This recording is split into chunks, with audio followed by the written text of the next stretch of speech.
was kind of a strange child. My parents knew early on that something must have been wrong with me. I crawled backwards until I was 2, but had Kennedy's inaugural address memorized by the time I was 6. It all began when my mother didn't show up for my first birthday party because she was off having my sister. My dad tried to cheer me up by letting me eat the whole cake. I knew then there had to be more to life than this.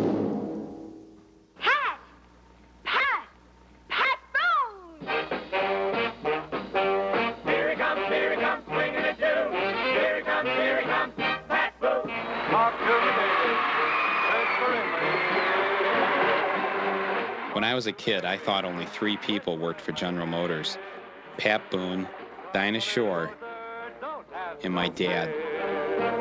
Our hometown of Flint, Michigan was the birthplace of General Motors, the largest corporation in the world. There were more auto factories and auto workers here than in any other city on earth. We built Cadillacs, Buicks, and Fisher bodies, GM trucks, Chevrolets, and AC spark plugs. We enjoyed a prosperity that working people around the world had never seen before, and the city was grateful to the company. With the whole city rocking, Flint, Michigan throws a birthday party. It's for the people of General Motors on their 50th anniversary. Pat Boone celebrates with a song. The promise of the future is the keynote set by GM President Harlow Curtis. From the world of TV comes Sergeant Garcia and the swordsman known as Zorro. But the big hit of the parade is the lively marching of the Elks Junior Drill Team. The citizens of Flint, birthplace of General Motors, also see the radiant Miss America. This was Flint as I remember it, where every day was a great day. Oh, it's a great day, all right. A salute to Mr. and Mrs. America. Teamwork, teamwork. The nation's secret was teamwork. And though doubters and scoffers said this is as far as you'll get, GM answered, you ain't seen nothing yet.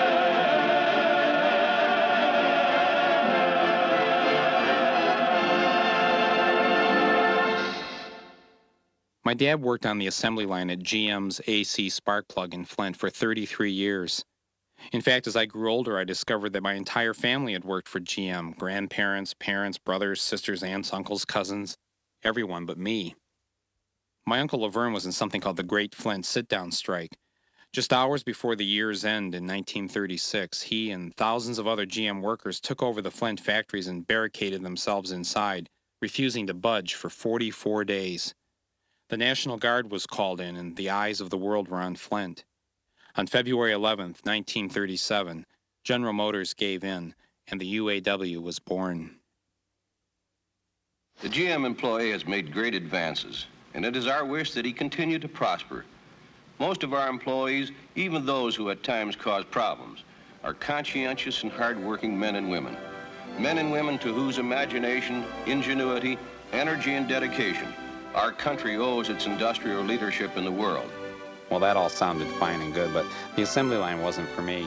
My heroes were the Flint people who had escaped the life in the factory and got out of Flint, like the guys in Grand Funk Railroad, Casey Kasem, the women who married Zubin Mehta and Don Knotts, and perhaps Flint's most famous native son, Bob Eubanks, host of TV's hit show The Newlywed Game. I figured if Bob Eubanks could make it out of here, so could I. After 10 years of editing my own paper in Flint, a California millionaire called and asked me to be the editor of his muckraking magazine in San Francisco. It didn't take me long to figure out what to do. The final issue of the Michigan Voice is now being printed. 10 years after he started the magazine, Michael Moore is moving on to San Francisco. Well, what would you do?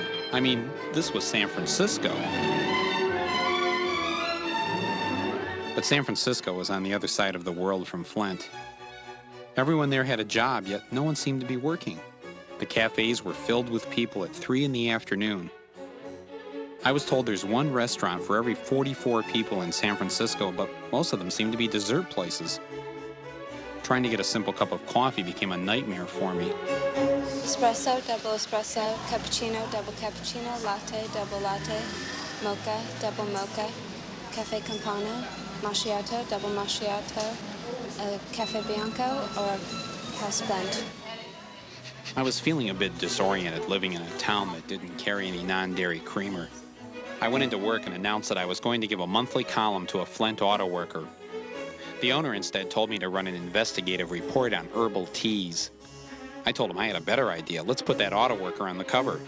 The owner wasn't amused and declared that California and I were a mismatch, just before he offered me my free U-Haul back to Michigan.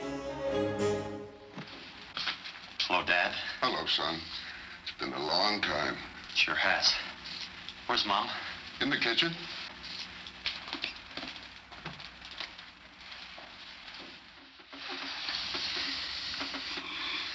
Your hands are filthy. Go upstairs and wash. Okay, Mom. Okay, so my homecoming wasn't quite like that. In fact, I wasn't back in Flint more than a few days when the bad news hit. This is the CBS Evening News. Dan Rather reporting. Good evening. General Motors confirmed it today. It is going to close plants employing almost 30,000 workers. Today, we are announcing the closing of 11 of our older plants. While Detroit and Pontiac will certainly be hurt by the shutdowns, the effect on Flint is absolutely devastating. Devastating wasn't the half of it. I mean, maybe I got this wrong, but I thought companies lay off people when they've hit hard times. GM was the richest company in the world, and it was closing factories when it was making profits in the billions. We do not have any plan to cut our workforce by 80,000. That was kind of a what happens if type of thing. So this was GM chairman Roger Smith, and he appeared to have a brilliant plan. First, close 11 factories in the U.S., then open 11 in Mexico, where you pay the workers 70 cents an hour. Then use the money you've saved by building cars in Mexico to take over other companies, preferably high-tech firms and weapons manufacturers. Next, tell the union you're broke, and they happily agree to give back a couple $1 billion in wage cuts. You then take that money from the workers and eliminate their jobs by building more foreign factories. Roger Smith was a true genius. I think our employees have got a new emphasis on job security, and certainly we want to try and help them with that. What do you have to say to Roger Smith? Boy, it's going to be rough. I kept mentioning television. This was to be the first of many layoffs in Flint, the final day for the GM truck plant. Well, I think most of you are aware that this is the first major plant closing to take place in Flint. Let me rephrase that. This is not a plant closing. It's a loss of one product line.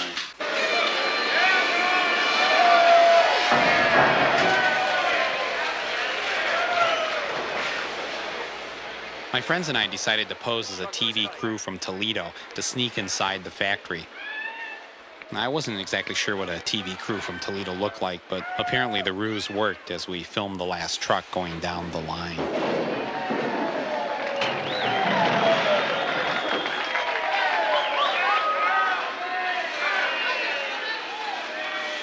what's everybody so happy about? They just lost their job. Everybody's applauding. They just lost their job.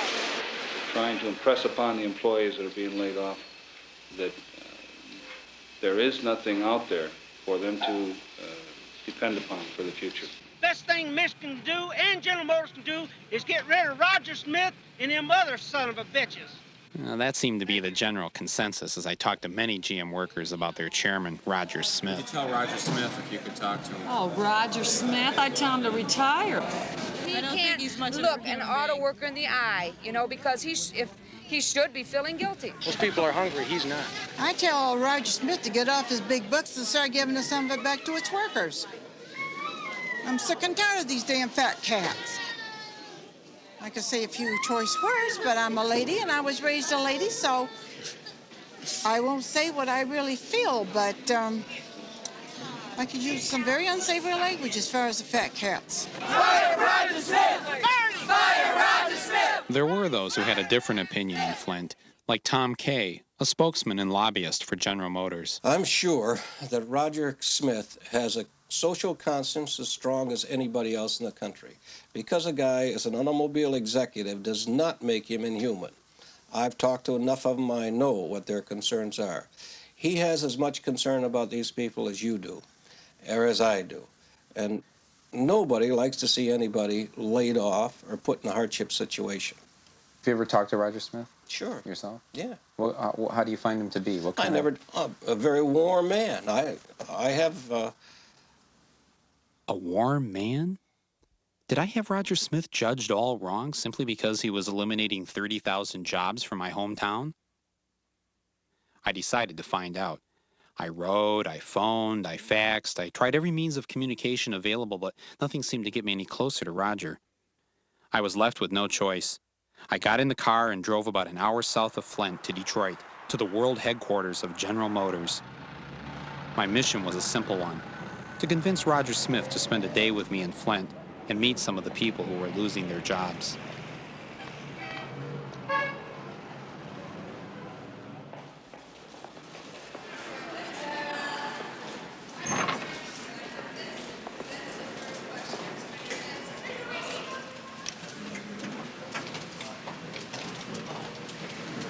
Nobody in?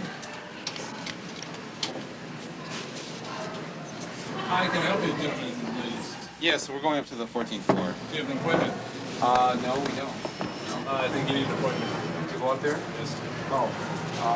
Well, how can we make one? You want to step out and... Okay, first of all, anything we above came down from Flint. anything and above the first level here is private property. That's off limits.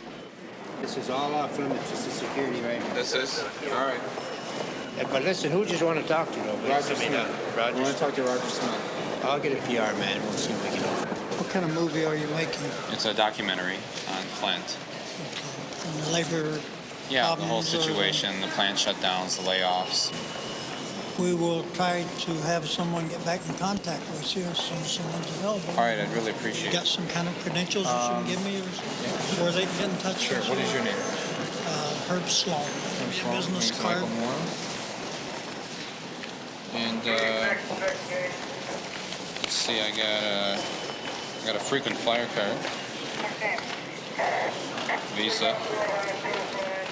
Of course, I was having a hard time finding my business card because I don't have any business cards. So I gave Mr. Slaughter my discount pass to Chuck E. Cheese, but he said that wouldn't get me in to see Mr. Smith. So I headed back to Flint for further guidance from GM lobbyist Tom Kay. General Motors wouldn't be doing anybody any service if it goes bankrupt. It has to do what it has to do in order to stay competitive in today's economic climate. Even if that means eliminating 18,000 jobs. Even if it means eliminating 20,000 jobs. Or 30,000? Whatever. How about all the jobs here in Flint? It could feasibly happen. Good evening, everyone. I'm Sue Zolenko. Bill Harris has the night off. It was where the UAW was born, and tonight, around 3,000 people are now trying to figure out what to do with their Nobody was lives. ready for the announced plant shutdowns today, least of all the 1,350 workers. Last truck chassis headed down the line this morning. Virtually all the 3,400 people here are now on layoff. Automotive editor Larry Elliott was at the plant today as that last car was making its way down the assembly Will line. this plant return to building engines if the rush back to small cars occurs? The answer is no. In Flint, Joe Weaver, Channel 2 Eyewitness News. More factories had closed, and I was beginning to see the effect this was having on my friends. Ben was the auto worker who I'd put on the cover of that magazine out in San Francisco. He'd been laid off 5 times in 5 years from GM, and expecting to be laid off again, he cracked one night while working on the assembly line. He was now shooting hoop at the local mental health center. I just couldn't take it. I told the guy next to me, tell the foreman, I'm sick to my stomach. I don't give a shit what you tell him. I grabbed my coat and I flew out the door, past the guards, jumped into my car, got onto Bristol Road, and was flying toward my apartment. And I turned on the radio hoping that might cheer me up. I got like tears coming out of my eyes. And I strike right into the middle of Wouldn't It Be Nice by the Beach Boys. And I'm thinking, what a horrible, horrible song to have to hear in the midst of this panic attack. A song that, usually I would really get a groove going with, And so I'm trying to sing the lyrics, and I've got like an apple in my throat, Maybe if we wish and hope and think and pray it might come true, And I'm trying to rationalize with those lyrics, trying to think, wouldn't it be nice? And it just wasn't working. Wouldn't it be nice if we were older, then we wouldn't have to wait so long? And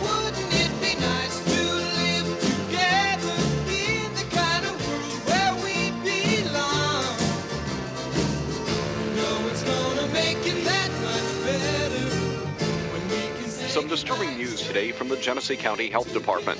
It announced the rat population in Flint has now surpassed the human population by 50,000. Health officials say that's due to the massive numbers of people leaving Flint and the city cutting back to twice monthly garbage collection due to budget constraints.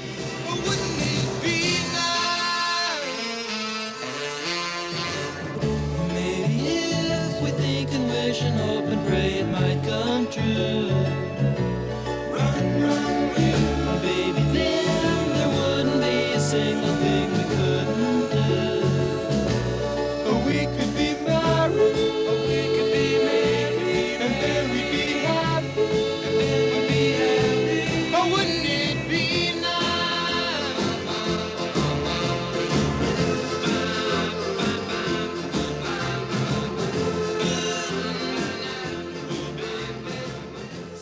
Just when things were beginning to look bleak, Ronald Reagan arrived in Flint and took a dozen unemployed workers out for a pizza.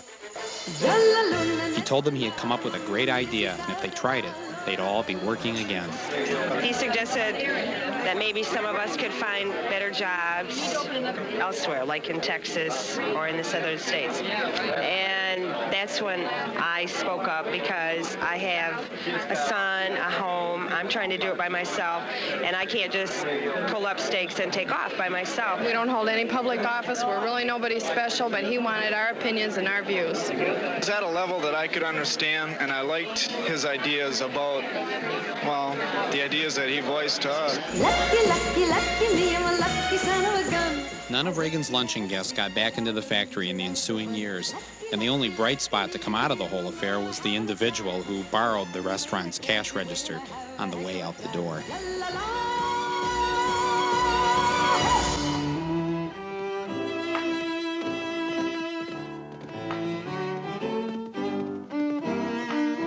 Meanwhile, the more fortunate in Flint were holding their annual Great Gatsby party at the home of one of GM's founding families. To show that they weren't totally insensitive to the plight of others, they hired local people to be human statues at the party.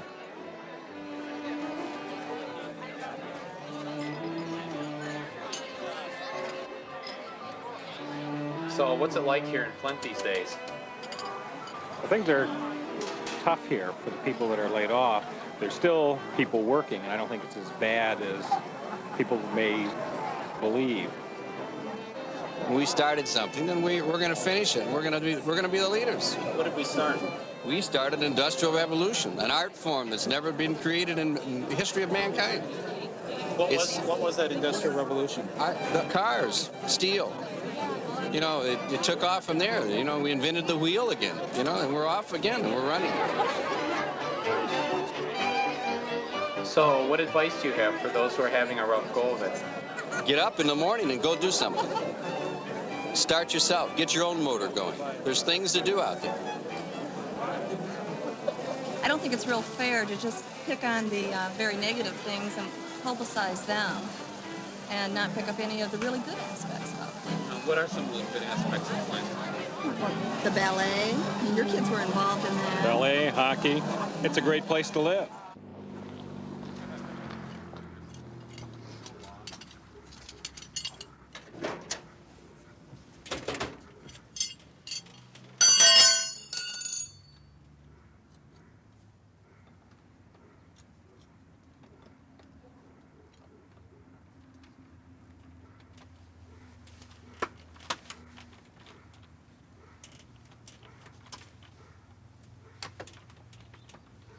Sheriff's Department, anybody home? Sheriff's Department, anybody home? Hello?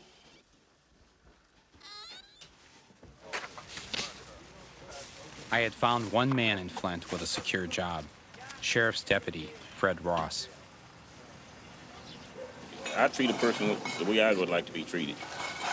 You know, like I explained to him that I got a job to do, the court issued the order, not me. If you can make peace with your landlord, good. You know, if you can't, you got a problem.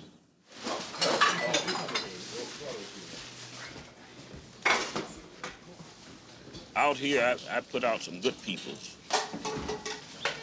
You have a lot of people in this town that's paying $800, $900 a month house note. That's a lot of money to try to pay on unemployment.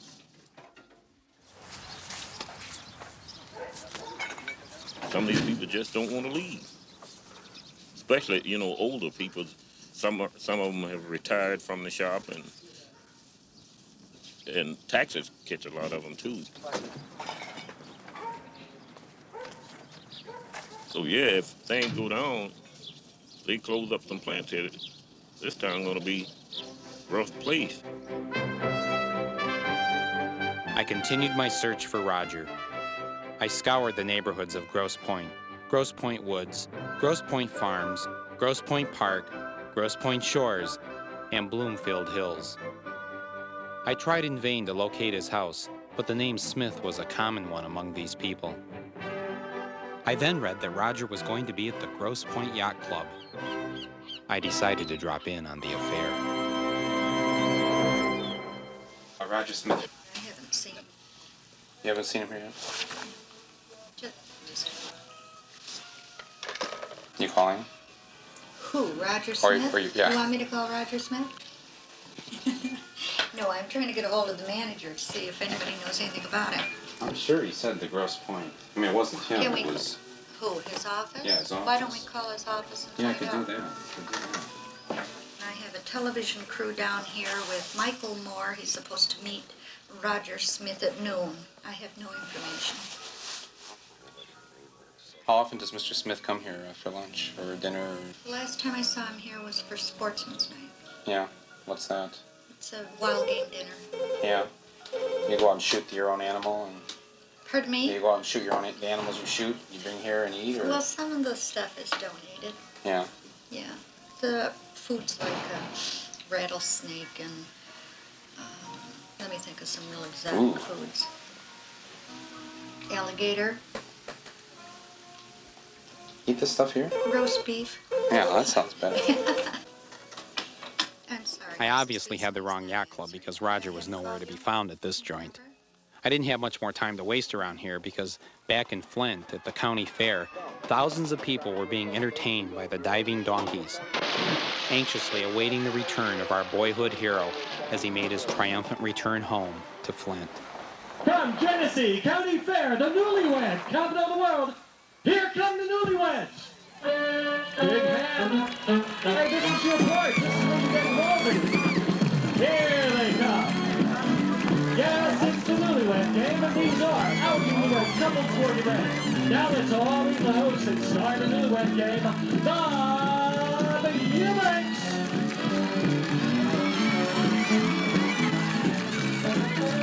Hey, hello everybody. Welcome. How nice of you to come out here today. Welcome to the opening of the fair. Hi, Mom. How you doing? You devil, you. What about questions like, how heavy are your wife's breasts? I never asked that question. I will say, how much does your wife's chest weigh? Oh. But there's a lot of difference in that question you just asked, and a lot of a hell of a lot of differences. And that's where I think we get a bad rap. People like yourself will quote a question like that, and I wouldn't ask that question for anything in the world. I wouldn't even say breasts. First question. These are the easy questions. Ladies, how much did your husband say your chest weighs? Gladys, how much did he say your chest weighs, sweetheart? 2 pounds. 2 pounds. He said your chest weighs 6.5 ounces. Yeah. I said both of them. He said that is both of them. I said, I'm sorry. He said, not as sorry as I am. Yeah. Bob was right. He didn't use that word breasts, and I considered apologizing to him for implying that his show wasn't wholesome entertainment for the entire family. You know why Jewish women don't get AIDS? Because they marry assholes. They don't screw them, pardon me.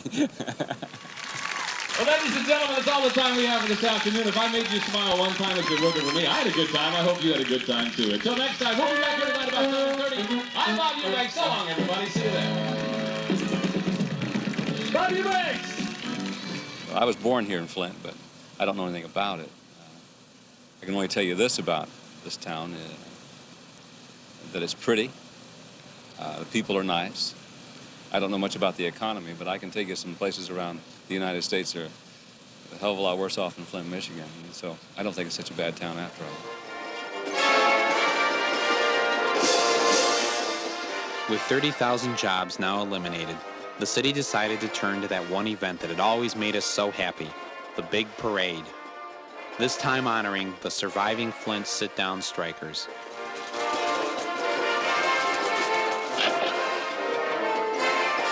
The highlight of the parade was Miss Michigan, Kay Lonnie Ray Raffco. Passing by the dozens of boarded-up stores and hundreds of jobless Flint citizens, she was an inspiring sight to all present.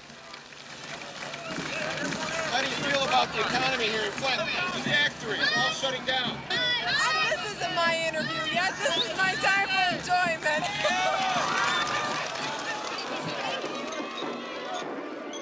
All kinds of important people showed up to march in the parade, like the governor of Michigan, James Blanchard. How do you feel about General Motors closing up these factories in Flint? Oh, it's tragic. Tragic. Do you think we need another sit-down strike here? I don't know that that'll do any good. That's the problem. Is this a great time for a parade? I think so too. Give your life to Jesus. Jesus Christ loves you. Give your life to Jesus, sir. Tell your viewers that they need Jesus. Give your life to Jesus. And of course, how could you have a parade for the founders of your union without inviting the current president of the United Auto Workers, Owen Bieber? I don't know that we need another sit-down strike per se. Sit-down strike today would not necessarily resemble or be able to bring about the same thing that it did in 1979 or 37. The union is getting weaker. We're losing power. Why? Because there's too many union guys, too many guys in the union that are friends with management.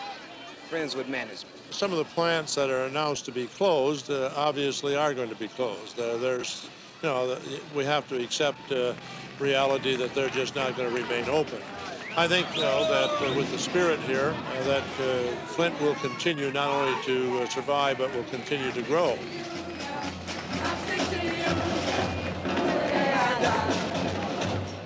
Some people know what time it is, some people don't. Miss Michigan, could we talk to you for just 1 second? Sure. The face looks familiar. Was this when you caught me on the road here? Yes, we were trying to talk to you back in the parade. How does it feel driving through Flint, Michigan today and so many people being laid off, so many plants being shut down? How does it feel? I feel like a big supporter. That's how. Does it matter of what? Supporter of General Motors? Of just being here for the people. Is it the parade? But you go past so many stores that are boarded up and people that are laid off. How does that make you feel, just on a personal level? A little sad, of course. I'm for employment and working in Michigan, and hopefully it's just temporarily. So I just keep my fingers crossed that they'll be back in working soon. I'm trying to stay neutral here. I'm going to Miss America in 2 weeks, and I don't want to... It's a great day for a parade, isn't it? Oh, it's beautiful. It turned out wonderful. I can't believe the crowd. In fact, it's the largest parade I've been in. Really? And I've been in probably over 20 since June. And this is wonderful. I love coming back to Flint. It's my 3rd trip here, and I love it. Any message to the people of Flint? Just keep your fingers crossed for me as I go for the gold in 2 weeks, and hopefully bring back a crown for Flint and the rest of the Michigan state. 2 weeks later, she got her wish.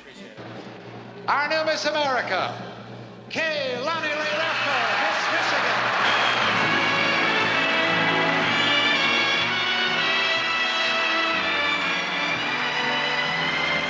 There she is, Miss America.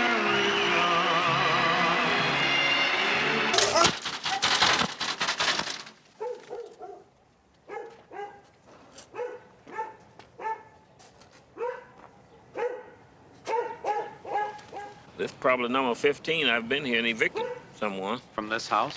From this house, yes. Girl, Sheriff's Department.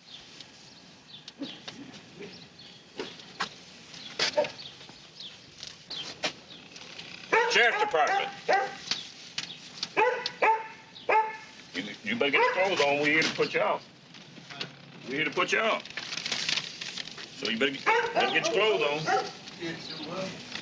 Evict you from the house right now.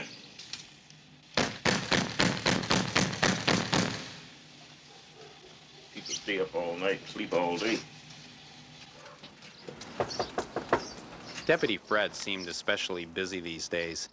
After doing 24 evictions in one day, he arrived to evict a woman who was a month behind in her rent. She quickly got the landlord on the phone, and after telling him that a film crew had arrived with the sheriff, the landlord told Fred not to evict the woman and her children. I mean, it had leaked so much, this whole area here was bulging down. And my oldest son, I moved his bed because I was scared that the ceiling would fall, but nobody was over there at the time it fell. It needed to be painted outside. That aluminum siding you see outside, I put on. I paid for and had it put on. See my siding? It does look better. Oh, yeah, you put that on there since last time I was here. You spent a lot of money. Well, it looked like the raggediest house on the block, and these houses look pretty nice, and I was embarrassed about it. You know, and the deal was pretty good, so I worked with it. What's going to happen to this woman? End up sitting there letting the new husband come up with the money. I can't imagine somebody getting married to someone as poor as you. It gets kind of rough. Two poor people in the same house. I always tell women you can be poor by yourself. You don't need any help. And she just got some help being poor.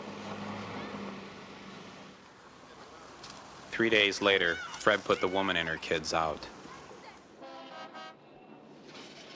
Hi, may I help you? Yes, we've been looking for Roger Smith, and we were wondering if he was here right now. Okay, I have no idea whether he's here or not, but you are going to have to leave the club.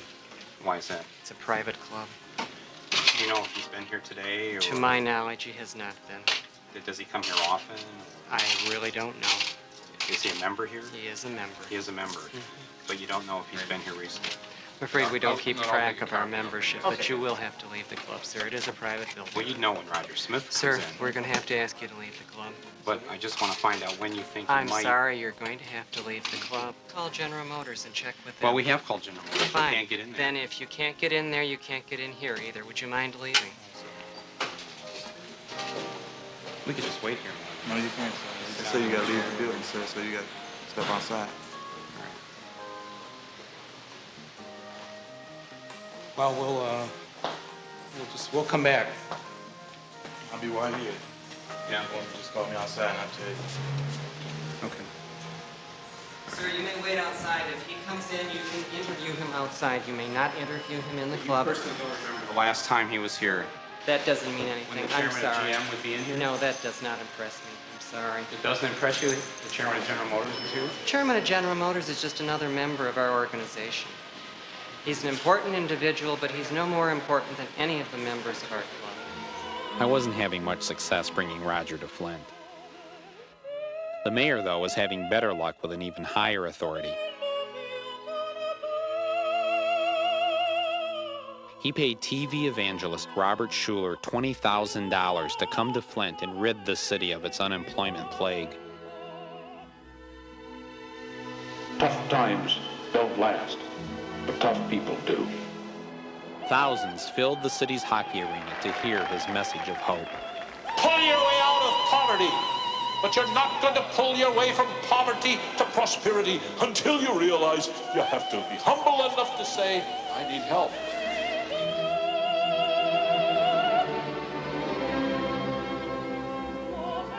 Why, and then what happens is you can turn your hurt into a halo.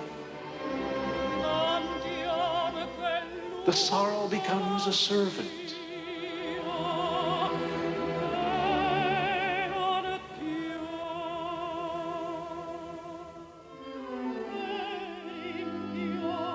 Just because you've got problems is no excuse to be unhappy.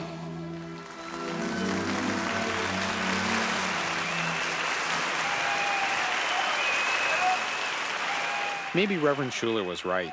Things could be worse, and there was much to be thankful for, like the Star Theater of Flint, funded with GM money to provide entertainment and escape during Flint's hard times. Buick City, this is called, you know. Rednecks, hard hat, automotive workers. We bring Broadway and the theater to them in this beautiful edifice here. Well, that takes money, time, effort, energy. Wow. Bobby Vinton opened our season, was 90% sold out. It was a great big hit. He has very much charisma, came into the audience, spent about 10, 15 minutes with the audience fussing with the ladies, doing kissing and the this and the that, and they loved him. He got standing ovations every night. Peggy Lee came. She was not the greatest big hit, but she had her cult from all the surrounding areas. Her cult who loved her. Those who came absolutely loved her. Standing ovations, bravos, cheers. They were crazy about her, you know. Last year, Mitzi Gaynor, we had her here in her show. She brings 10 wonderful boy dancers with her. She makes 14 changes. 16, the boys make 14. When they're on, she's off. When she's on, they're off. And they're all changing costumes all the time. One production number after another. And you'd be surprised, some of those hard hat factory workers on the assembly line say, hey, yeah, they just present your badge or your identification so they can come at a half-price ticket to keep them coming when they're having hard times. See? We're singing joy to the world. Long before she sold orange juice, Anita Bryant sold spark plugs for General Motors' AC division. She used to perform in Flint for General Motors when I was a child, and I remember her carrying around a giant spark plug and singing "You'll Never Walk Alone." Now she was back in Flint, offering her advice to the unemployed. The opportunities are still in Flint, Michigan. They're still in America, so hang in there and just take one day at a time. Go forward and be positive about life. Don't feel regretful or guilty about the past. Don't fret or worry about the future. You have today. Today's a new day. It's an opportunity for you to look about you and look at the positive within yourself and within your community. Take a look at yourself and you will look at others differently. Put your hand in the hand of the man from Galilee. I read something interesting. Margaret Thatcher, she says, cheer up, America. She says you live in a great country, you're a free country, you have a great president, and not everything is perfect, but cheer up because you live in a free America. So we live in a free society. Today is a new day. It's an opportunity to do something with yourself. If nothing else, you know, thank God for the sunshine and for the fact that you're not starving to death, and go out and do something with your hands. I don't know. See the USA in your Chevrolet. America's asking you to call. Drive your Chevrolet through the USA. America's the greatest land of all. Flint is bedrock America, and people here don't quit and they don't give up, and they know that there've been lots of good times in the past, and there's more of good, productive time ahead. You better come home, Speedy Gonzales. It was like I was reliving my childhood. First Anita and now Mr. Chevrolet himself, Pat Boone, had arrived in Flint just when we needed him. I look the same. I liked you the moment I saw you. More people identified me with Chevrolet than with any other sponsor and any other spokesman. And since my family was getting bigger every year, we were having a baby a year, I needed a station wagon. So each year that I worked for Chevrolet, I had a Corvette and a station wagon to use. And that just strengthened my feeling that this was a great sponsor and a great product, which I could wholeheartedly endorse on television, and did. Hey, take a look at Chevrolet's 58 Corvette. Oh, what a beauty. You know, I own and drive one of these things myself. I can vouch for them. The sweetest handling baby on the road today. Chevrolet's completely new in style. It's the longest, too. Have you ever met Roger Smith, the chairman of General Motors? I haven't. At least I don't think I have. At least if I had, it would have been before he was chairman years ago during my involvement. I don't think we've met. So you don't know much about him? I don't know much about him as a person, but he sure seems to be a very optimistic, can-do kind of guy. Yeah. He's not a quitter. Yeah. I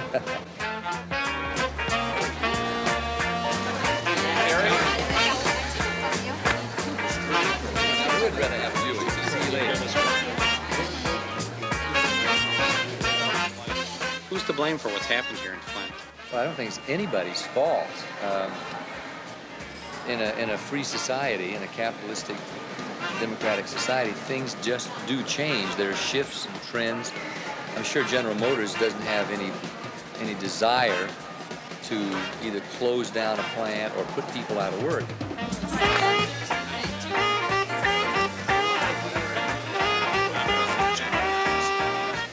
The key becomes the attitude And folks wind up saying, hey, you know, it was the best thing that ever happened to me when my job at the plant phased out, because I was only going to go so far at the plant. And now I've got my own business, you know, whatever it is. It's maybe no accident that the Amway business, for one, is in Ada, Michigan, offering anybody for almost very little money a chance to start earning dollars, having their own store in their own home.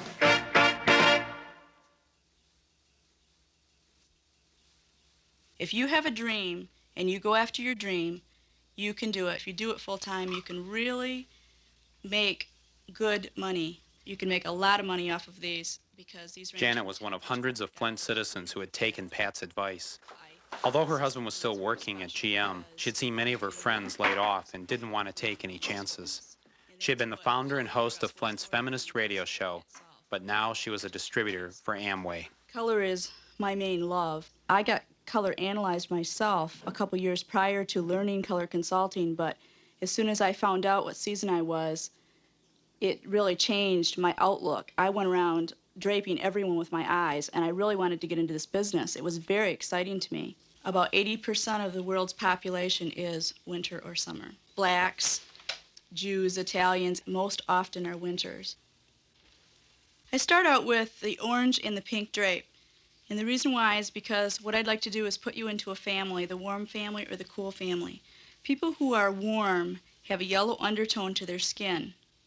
And the orange drape brings that yellow undertone out and makes them look really good. If you put orange on someone who has a blue undertone, which would be the pink family or the cool family, then what's going to happen to their face is they're going to get real pale, or they're going to look real tired, or they might get a lot of ruddiness come out in their face. So what I like to do is I like to put what I think is the wrong color on you first. And then I can compare it to the right color. And by that way, it'll really improve how you look. Okay, so what usually happens is what I'm seeing happen to her is she gets jaundice when you put orange on her. She kind of turns yellow, looks a little bit sickly. And you might not even see it that much right now, but let's compare it to the pink.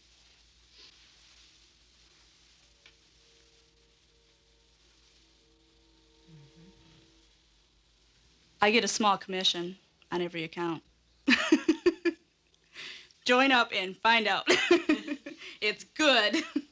3 months after we attended Janet's Amway meeting, she phoned me in a panic and asked that we please come back, as she had made a terrible mistake. I've very recently learned that I am not an autumn. I was color analyzed by someone in the IMS line, who are the people who taught me to do colors. And I've discovered that I am another season. It's a warm season like autumn is, but it's a spring instead. So the colors that I wear are basically the same color family, but they're lighter and brighter. But it's really a shock to me because I'm out there color analyzing women all the time, and little did I know that I was not the season that I was telling people I was. I kind of felt sorry for Janet, so in order to cheer her up, I let her do my colors, and as it turned out, we were the same season. There were other ways to survive in Flint. Taco Bell was one.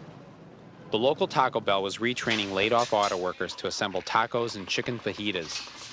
The local paper said this was to be their dream job. But when I stopped by to see how they were doing, the manager told me why all the ex-GM workers had been fired. A lot of them, they say this is a lot of hard work because assembly work, some of it's easy. It depends on what you make it. This here at Taco Bell, every day is a new day. Every time you turn around, it's a different challenge. And just taco light. Taco light? Yeah. Okay, would you like any cinnamon crispus with your order today? Yeah, you make it sound so good. You dining here today?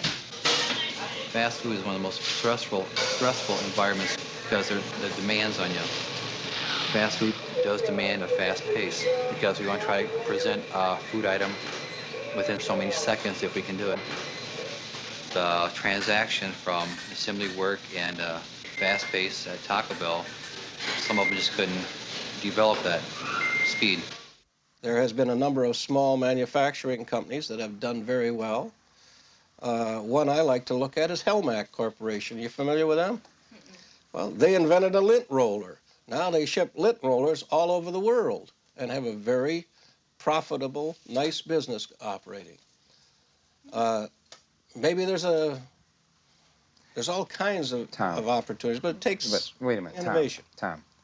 Lint rollers, that's the solution to an auto industry, That's an a giant example. auto industry that had its birthplace here in Flint, Michigan, and lint rollers are going to pull us out of this depression? There's still as much opportunity here as there was when Billy Durant started a motor company down here on Water Street.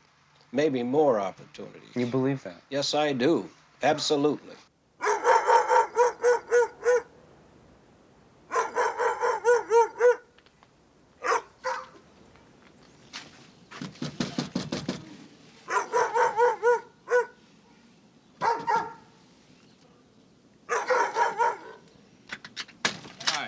I saw the sign down on the street. It said you're selling rabbits and bunnies here Yeah? for sale. You want pets or meat? Pets or meat? You meaning I can buy the bunnies to have as a pet, or I can buy them for Meat. They're already dressed and cleaned. I butcher the babies when the babies reach 4 or 5 months old. Well, that's good. Because see, if you butcher the older ones like these guys, then they're stewers. They're not fryers. And a lot of people likes fryers better than they do the stewers. Yeah, that makes sense. So I keep my own personal stock, and then when my babies get 4 or 5 months old and I have 15, 20 babies, you got to get rid of them some way. Yeah, that's true. Well, If you don't sell them as pets, you got to get rid of them as meat. Them guys are all meat. But see, they start doing this to each other, What's that? peeing on each other and stuff like that when they get older. And if you don't have 10 separate cages for them, then they start fighting, and then the males will castrate the other males, and they do. They chew their balls and right off. Then you have a bloody mess.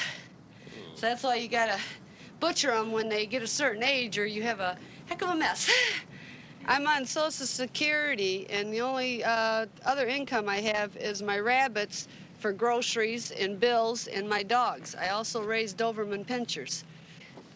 Because sometimes I only make $10, $15 a week, but that's better than nothing. At least I can go out and buy $10, $15 worth of groceries. Because you only get paid once a month from Social Security, and that's not very much.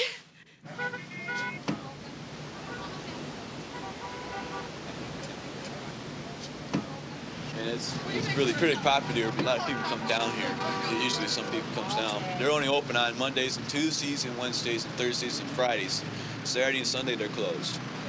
On the holidays they get, you know, like $1 bonus, $2 bonus here and there, you know. If you're doing this every day, I mean, isn't your arm filled with needle marks, or? They only keep it in one certain spot. Yeah. That's where they keep it, So right does there. it look bad? Does it look bad? Huh? I go ahead and I take some rubbing alcohol just to get the scar tissue to heal up. Can we see it? I only do it with my right arm. It's not so bad. Okay, they only do it in a certain place, in a certain spot, right here. So it's right here. They don't track it up. They only do it in 2 places.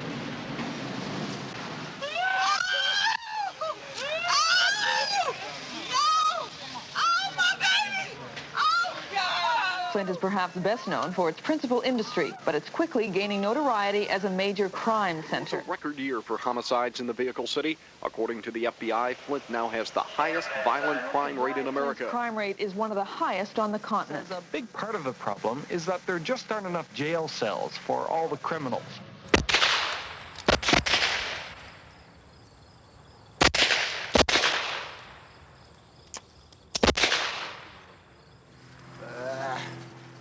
I don't think that target would have lived. I got 2 out of range there. You got 3 out of the ring, son. Yes, sir. Where's my third one? Here's 2 here. Now, where's the third one out of range? Okay, that one is out of range. I tell you, your biggest problem is your barrel length. We usually tell them that probably their best protection for home is the shotgun, short-barreled shotgun. Why is that? Well, it's easy to handle, and if you do have to shoot, you're not liable to miss. And when they hear that pumpkin, when you rack that, there's no other sound that's like it, and usually you don't have to fire it. They get moving pretty fast, and they'll move away. Really your sound. Oh, yes, and they know exactly what you have. You don't have to say, I have a gun in my hand. And they know what it'll do, because it'll really tear them up. With higher unemployment creating more crime in Flint, General Motors and the United Auto Workers Union came up with a novel idea. Train the ex-auto workers to be prison guards and give them jobs in the jails, now filling up with their former line mates. It's kind of sad in a way to see somebody that you know or had done something with on the outside being in jail or sent them to prison or something like that. But I guess it's, you know, theory goes, you play, you pay, and you get over it. I have the possibility to move on. That's what this 160-hour program was all about. I have a certificate now stating that I can apply anywhere in the United States. Money's not an object right now. If I can improve myself morally, the money will come later. Now, it's almost half what I was making for General Motors, but I like the work a lot better. So it's not as hot. It's nice in here.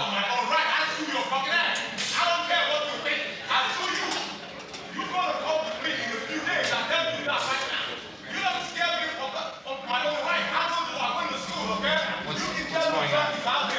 I'm in a heated discussion down there, I guess. A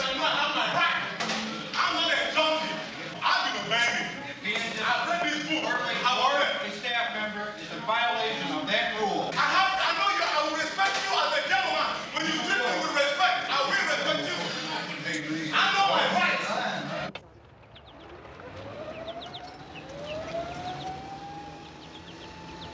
I really don't know the answer. I feel sorry for people, but you can't help them. I mean, you have such a good welfare program, and so they just don't want to work. I don't think so. I really don't know.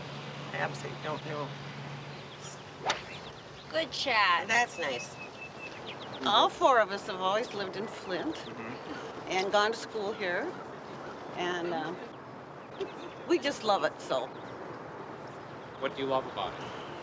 Well, of course, we love our friends, you know, and we like our club, and we like, the stores and, you know, what's left of them.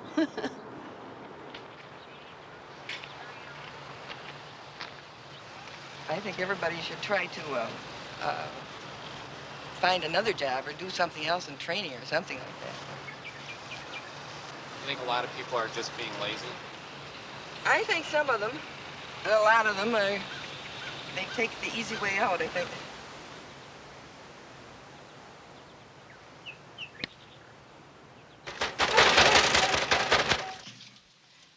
Judge issued the order to vacate the house. Right now? Yes, ma'am. Okay, that's what we're gonna do. I'm gonna go get a truck. Today? Right now. Can you wait till we go get a truck? You can go get the truck, but he got a crew on the way here. They just stopped at the store to get him a pop, so I would get dressed if I was you. You gotta vacate the house. We're doing more evictions and more repossession and everything. Way behind, trying to catch up. A lot of these people that bought school clothes and didn't pay the rent. The system got to change, because if they didn't have enough money to pay the rent and buy the clothes, they're in trouble anyway. I put out some of my best friends, but nothing personal, you know. They know me, they know what I do, so if they lucky enough to draw me, at least they got somebody they can talk to.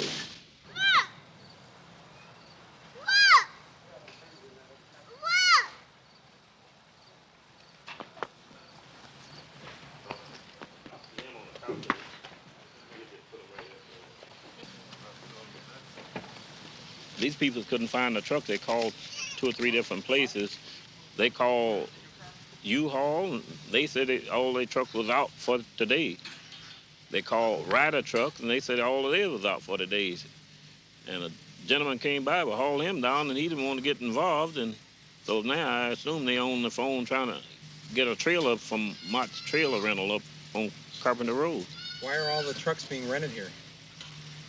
People's probably moving. With GM closing, there are so many people leaving town. We've handled over 82,000 address changes. We're having a lot of people just abandon their house sometimes. Thank God we're getting new equipment in here. We're getting new higher tech computers that will be able to process more mail. And I don't foresee this job evaporating. I feel that we're real secure in forwarding the mail. Usually we see somebody every day that we know that's moved on, left town. A lot of people are going to look for work elsewhere. My husband's currently laid off, and we're giving some thought to it ourselves, some GM layoff. We have been having so many trucks go one way to places like Florida and places south of here. It's like we have a very hard time keeping trucks in the Flint area. It's expected, we'll get some of our fleet back towards midsummer, but with the layoffs coming heavier, it's going to be very hard to keep a truck around here.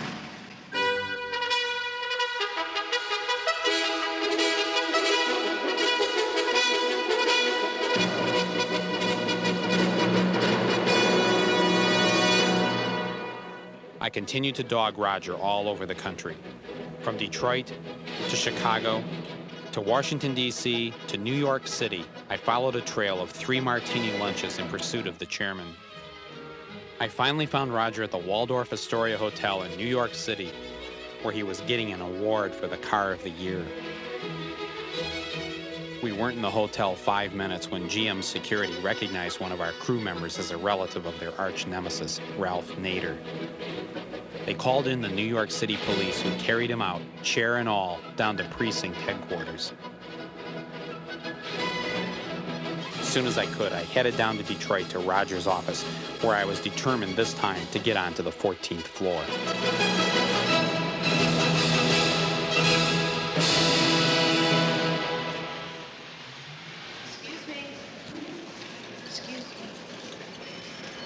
Where are you guys going? Oh, we're going up to the 14th floor. Do you have an appointment? No, we're going to try and see Roger Smith. No, you're not. You're not going to get on one of those elevators. Why is that? If you don't have an appointment, you're not going up to 14. Well, can we go up and try and make an appointment? No. Why? I need Tony or Denise. And the reason to talk to Roger Smith would be? Michael Moore. No, what's your reason for seeing Roger Smith? Excuse me. I need to see you. We're making a film.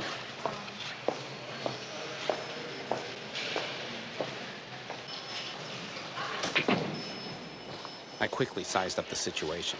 3 guards in the booth, plus the one with a corsage. A dozen security cameras and 4 new cars with inflated sticker prices parked in the lobby. If I made a run for it up to Roger's office, what's the worst that could happen to me? Before I could fully explore the consequences of such an action, my escorts to the 14th floor finally arrived. Mr. Smith is not in at the present time, and we'd be happy to take your request under advisement, just as we would all appointments to see him. Yeah, that's what I've been told before. I've called and I've written, and I've been here before. Have you written? And yes, I've written. I've called. To whom? To Roger Smith, General Motors Building, Grand Avenue, Detroit, Michigan. John, how about we have a letter sent to your office? Oh, yeah, why don't you do that? Why don't you send a letter to us, and we will be happy to, as I say, take it under advisement, just as we do all requests to see the chairman. Okay, it's just I've been waiting for about a year now to get this, I think it's been under advisement for a long time. Well. And so what I'd like to do is just go up to the 14th floor and set up an appointment with his secretary. Well, that would be impossible. Obviously, I was getting the big blow-off once again. Meanwhile, things weren't getting much better back in Flint. More jobs had been eliminated, and the city had become the unemployment capital of the country. The visits from the stars and the creation of new jobs had failed to pull Flint out of its depression. Just when it appeared that all hope was lost, the city fathers came up with one last great idea.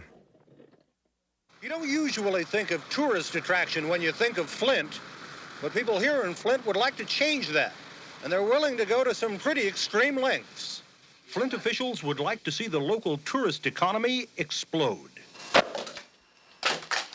Flint's Convention and Tourism Bureau president says visitors should take advantage of Flint's convenient location. Millions of travelers pass by our doorstep. Now with this active and aggressive promotion, we'll be able to draw them into our city and experience what we have to offer.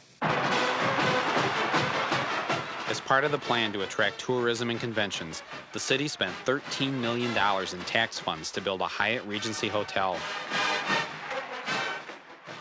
Although most people in Flint were now too poor to afford a room at the Hyatt, the hotel allowed the public on opening day to come and ride the city's only escalator. Put a luxury hotel in the heart of our city, just like other cities with their luxury hotels, with everything from the fountains and high ceilings, the atrium lobby, to the large windows, the large plants. The quality is there, what you would find in Chicago or Atlanta or San Francisco. We've got some great facilities as far as places to stay, interesting places to see, museums, and it's a nice community to visit.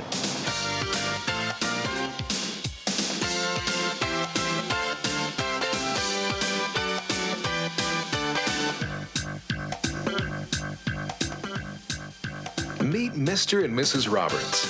They're two of the thousands of people who decide to spend some time in Genesee County each year.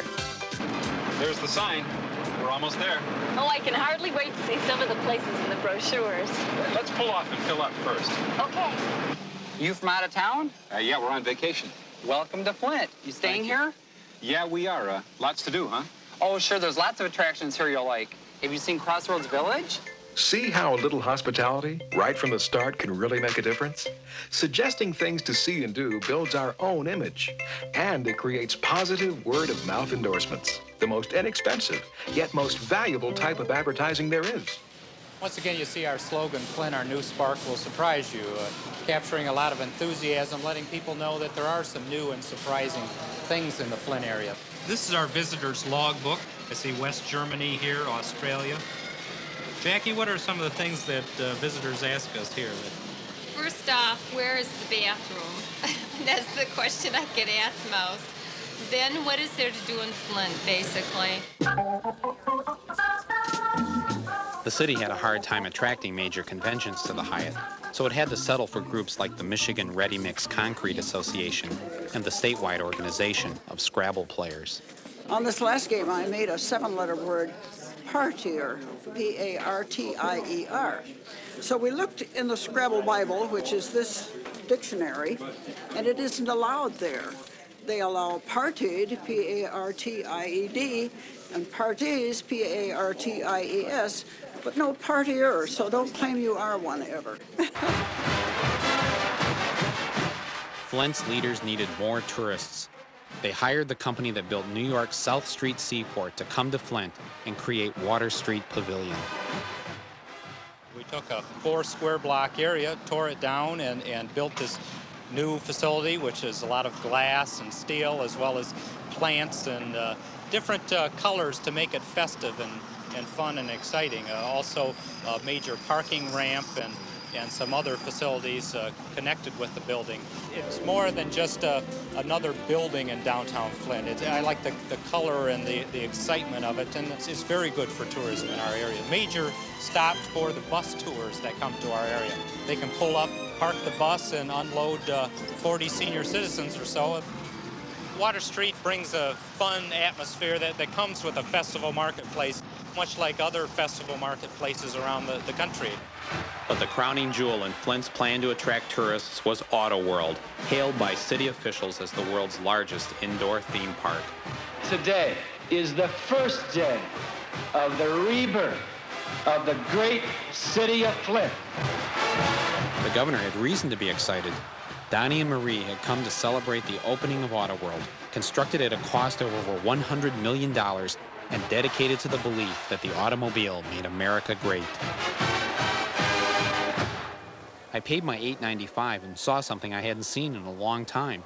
Downtown Flint, rebuilt exactly to scale under the glass-enclosed dome of Auto World to look just like it used to before the factory closings.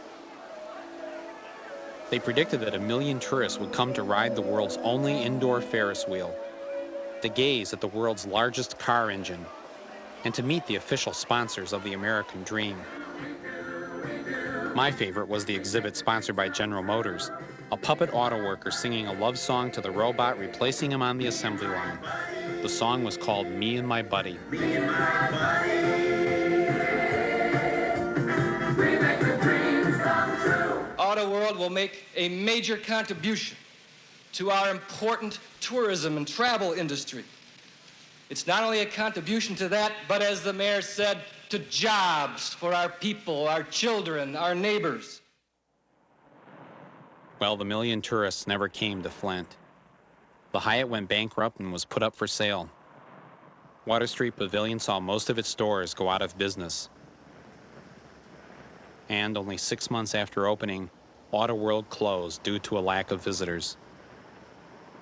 I guess it was like expecting 1 million people a year to go to New Jersey to Chemical World, or 1 million people going to Valdez, Alaska to Exxon World. Some people just don't like to celebrate human tragedy while on vacation. It started to get looking like Toronto, upper middle class, black and white people, and everybody was dressed nice, and we thought it would be the entertainment center of the county, in all truth. And that may be naive, but that was my goal. Let's make it the entertainment center. Let's make it so that everybody wants to be in downtown Flint. We're gonna have entertainment, we're gonna have art, it's gonna be very cultural, it's gonna be very upbeat. Somebody said something to me, and maybe it's true. They said, look, Maxine, you can't make Palm Beach out of the Bowery. You want to make Palm Beach, you got to go to Palm Beach. Half of Flint was now receiving some form of government welfare. Meanwhile, Roger Smith gave himself a $2 million raise. GM lobbyist Tom Kay tried to explain. I don't understand, though, your connection by saying that because General Motors was born here, it owes more to this community. I don't agree with that. Why not? Because I just don't agree with it. Well, I believe it's a corporation that's in business to make a profit, and it does what it has to do to make a profit. That's the nature of corporations or companies. It's why people take their own money and invest it in a business so that they can make money. It isn't to honor their hometown.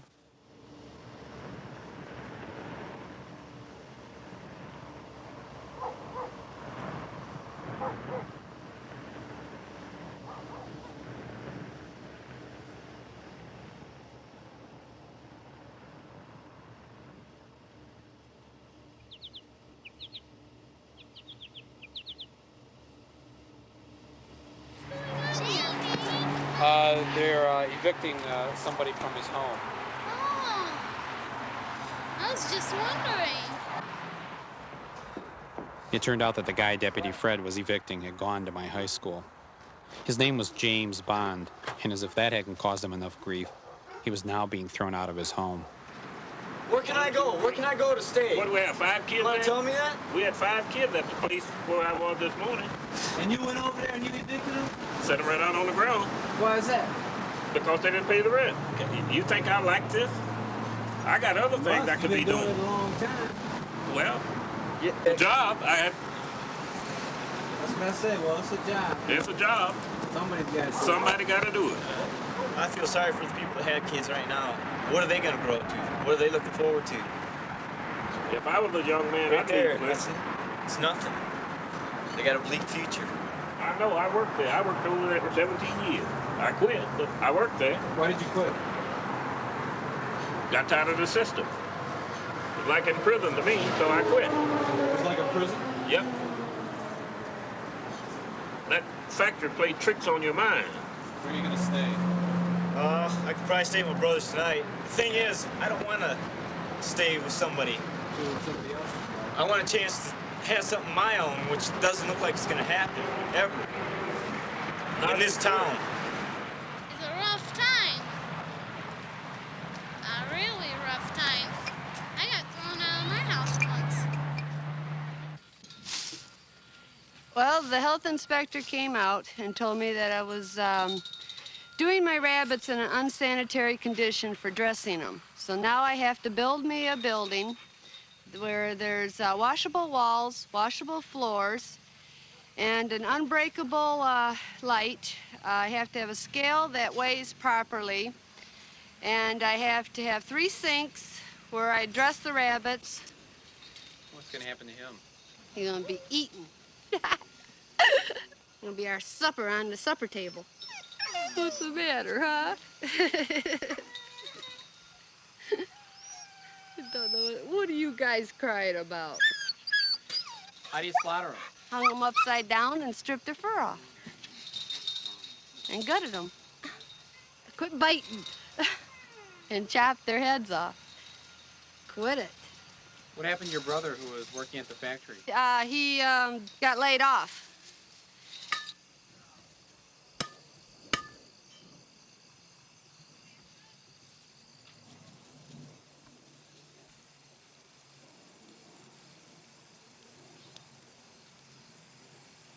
Now you know what I'm talking about. He's dripping. My girlfriend out in Fenton, we tan them, and we trying to make coats and gloves and animals out of the furs. What kind of coat does rabbit fur make? A rabbit coat. What else do you think it makes? Is it a nice coat? Is it warm? I don't know. We ain't made one yet. Oh. We got to get enough furs. How many do you need? A lot. You need lots and lots and lots of furs. And right now, we've only got 135 furs. Is all the rabbits I've done so far before I got in trouble. That's why I'm not actually supposed to be doing this.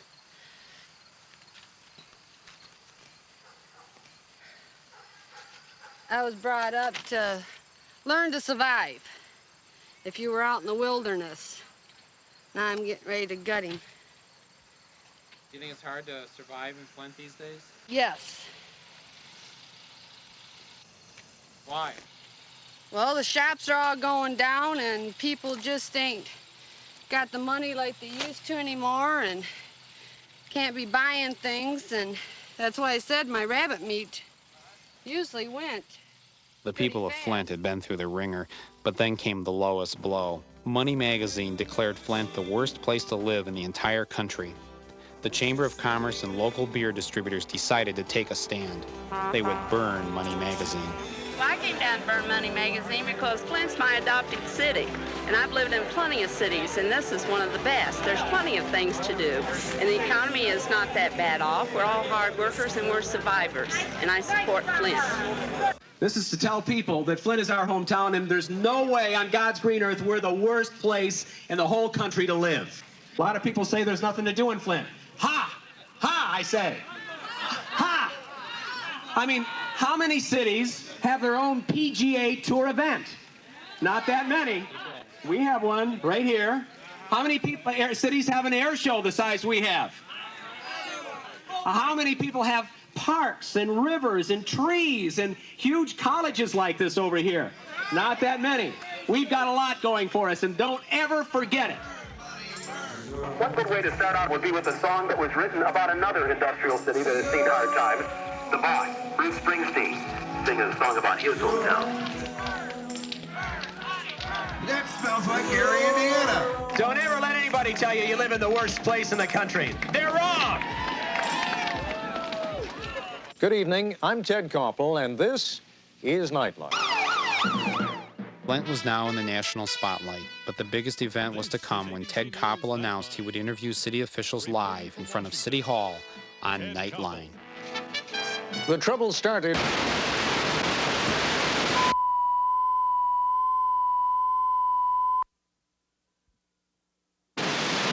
Here's what we know so far. The ABC News program Nightline was going to be broadcasting live from in front of City Hall tonight. The reason? The closing of the old historic Fisher 1 plant. Apparently, though, just moments before the broadcast, someone got in the satellite truck and drove it off, cables and all. So now Nightline has had to cancel their segment from the city of Flint, and police are looking for a suspect. Reporting live from in front of City Hall in Flint, I'm Barb Schroeder, TV 12 News. They eventually caught the unemployed worker who had made off with a Nightline van, but crime in Flint continued to grow. One guy thought he was the cousin of Superman and decided to save the town. He didn't get very far. He just wanted us to call him Captain Da. He said you can call me Dada, whatever that meant.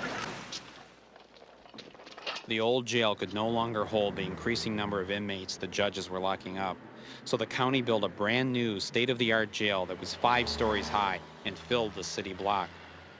On the night before the jail was to open, the city threw a party where couples paid $100 to stay overnight in jail.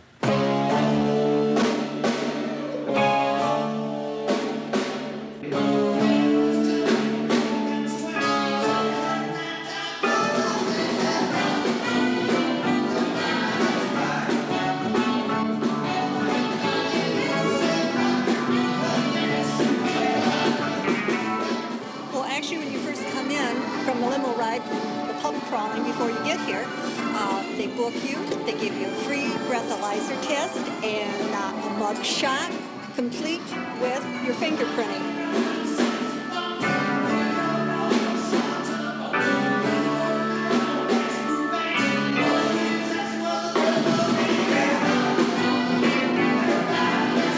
Why do you want to spend the night here in the Flint jail? Just the experience. Yes, I've never been in jail before.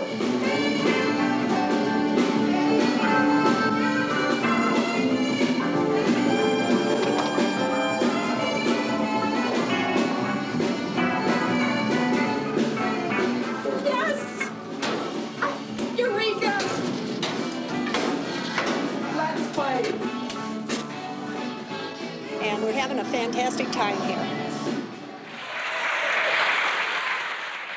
It was time to confront Roger face to face. Posing as a GM stockholder, I got into the annual GM shareholders meeting. I sat patiently as dozens of stockholders aired their grievances to the board. Finally, it was my turn at the mic. Microphone number 40 is somebody that has not had an opportunity to speak yet. Mr. Chairman, I have Mr. Michael Moore, a stockholder from Flint, Michigan. Mr. Gilbert, I wonder if you'd like to make a motion to adjourn. Mr. Chairman? I think we've answered all the questions of the people. I think everyone has had a turn at the mic. I have one question. All right, moved and adjourned. Thank you all very much. You've been a great audience. I think you told me Louis was here. He's right there. He was asleep. Well, he got up kind of slow, and he didn't know what the hell to do. I think he was surprised by it. Okay. For whatever reason. Me too. Well, I'm going to leave this stuff here and let them go, okay? They'll pick that up and bring it.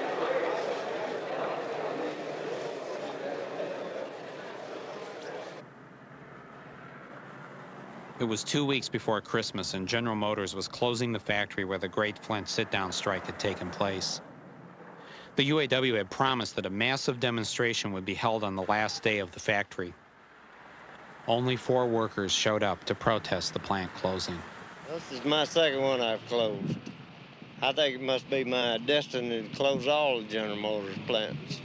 It's never pleasant when something like this comes to an end, but life goes on. Yes. What are you going to do? Excuse me just a minute. Uh-oh, pardon me? Where are you guys from? We're making a documentary film about Flint, Michigan. From where? We're just an independent filmmaking we'd like group. you to be off the lawn. Why? Because this is private property, and we'd like you not to be on the Well, lawn. we thought it was a significant day here today. The factory's closing.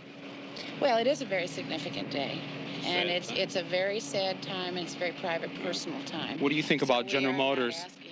What do you think about General Motors closing up this factory? This is a very private, emotional family time, and we would not let any outsiders in the plant. We're not outsiders. Well, We're all yes, from you are Flint. an outsider. Well, You don't work here. This gentleman is working this right community depends on General Jerry? Motors. This guy, out. I don't understand why we just can't go up there and talk to them for a couple of minutes. I mean, this is the last hour the factory's open. What's the problem? The problem is we were told to keep you on the sidewalk. And you're hired by General Motors to do that? That's correct. On the sidewalk, please. Mrs. McGee, there she is. Let me ask her. Why can't we talk to you if you're the spokesperson? You can talk to me. I'll come outside and talk to you, but not inside. Will you do that? I've asked you to leave. We will go down there if you'll come down and talk to us. No, I don't think I'll talk to you. So you won't? No, You're the that's right. spokesperson, and you will not speak to us about That's why correct. the plant is That's closing? correct. You don't represent anybody. And you're a private interest, and no, I won't speak to you. Yeah, we happen to be citizens of this community here. It's not a private interest. We're all citizens of the community. Jared? On the sidewalk, please. Step on the sidewalk.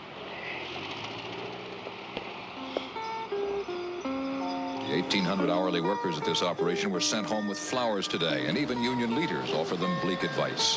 One worker told me, you know when they send you flowers, when you die.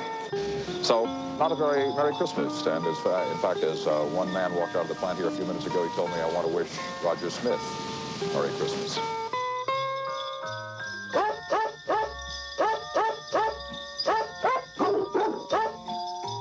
It was now Christmas Eve in Flint. After 3 years of trying to get Roger to come here, I was ready to give up. Deputy Fred told me he had 3 evictions scheduled for this day. And at the same time down in Detroit, Roger Smith was beaming his Christmas message to every GM factory throughout the world.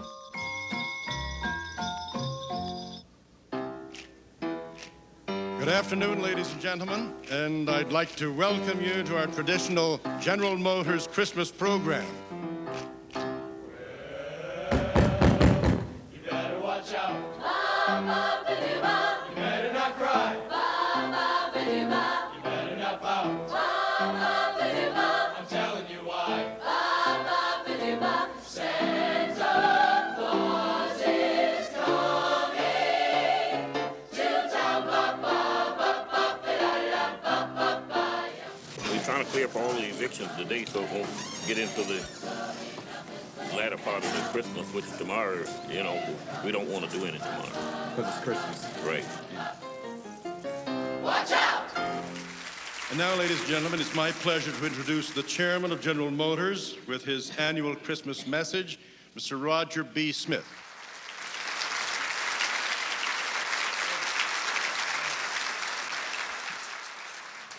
Now, you know, the thing that strikes me about Christmas is that it's such a total experience. For a few weeks out of our year, our whole environment is transformed. There are the lights, of course, that lift us out of winter's cold and gloom. Fucked up this bitch, he got his money and set my motherfucking shit up.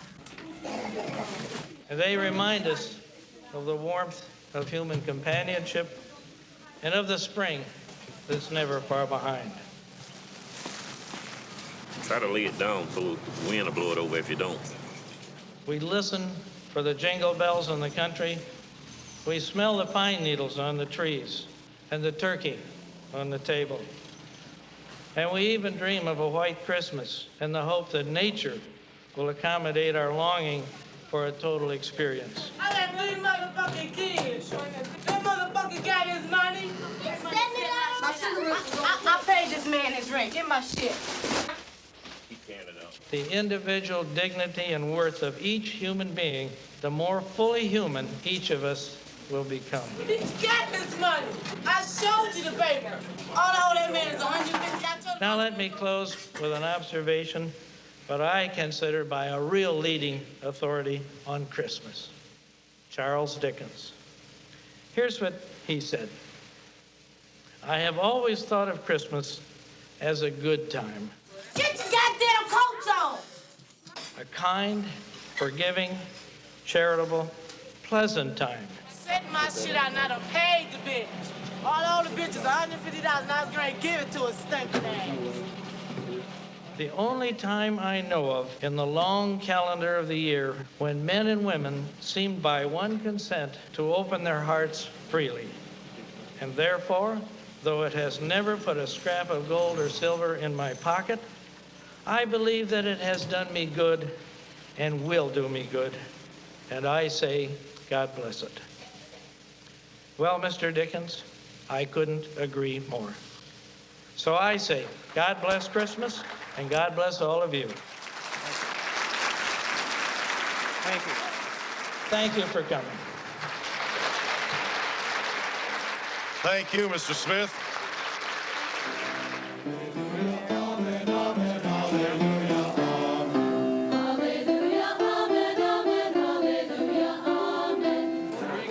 Mr. Smith, we just came down from Flint where we filmed a family being evicted from their home the day before Christmas Eve, a family that used to work in the factory. Would you be willing to come up with us to see what the situation is like in Flint? I've so been that to people... Flint, and I'm sorry for those people. I don't know anything about it, but you'd have to...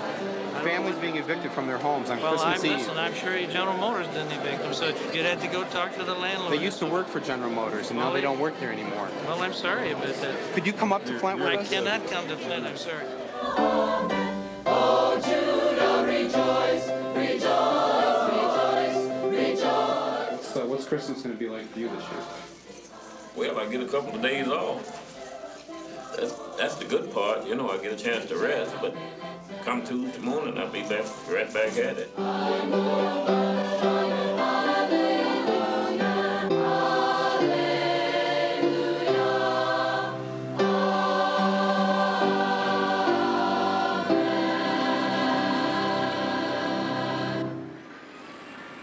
Well, I failed to bring Roger to Flint.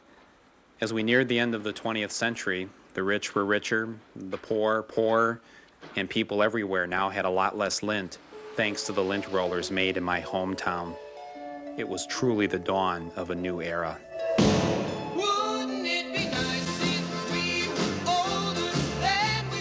Well, if you're espousing a philosophy, which apparently you are, that the corporation owes employees cradle to the grave security, I don't think that can be accomplished under a free enterprise system.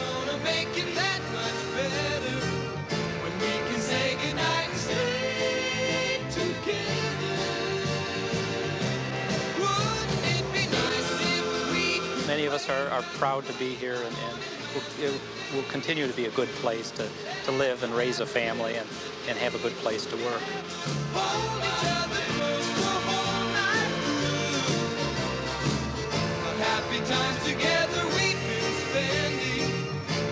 Where are you going to? I am going to Tel Aviv. Why? Well, maybe someday I'll be the Ministress of Tourism. Maybe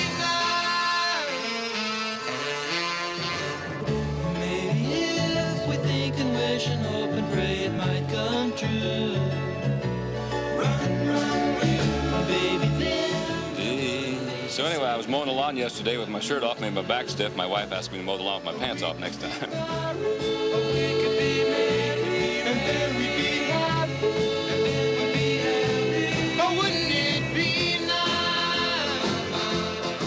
I'm planning on going back to school in January for veterinary assistance and also for dog grooming, because there's a lot of animals that needs taken care of. It only makes it worse to live without it. But let's talk about it. But wouldn't it be nice? By the way, it's great to have you guys here. It's been fun having you around, too. You see all the craziness that goes on.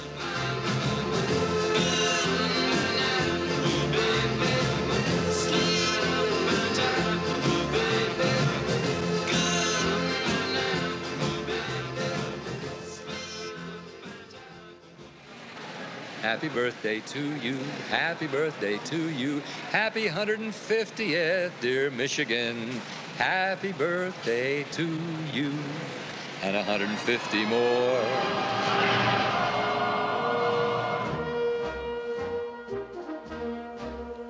I am proud to be an American, part of a great democracy, where our equal rights are for everyone, thanks to justice and liberty.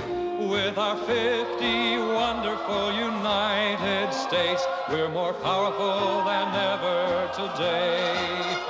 I am proud to be an American and to live in the USA.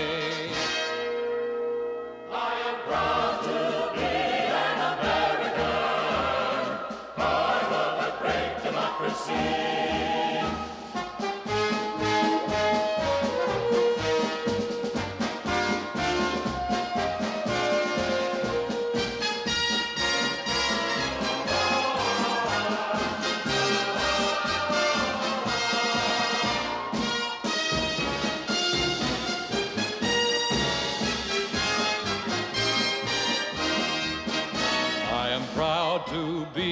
an American, part of a great democracy, where our equal rights are for everyone, thanks to justice and liberty. With our 50 wonderful United States, we're more powerful than ever today. I am proud to be an American and to live in the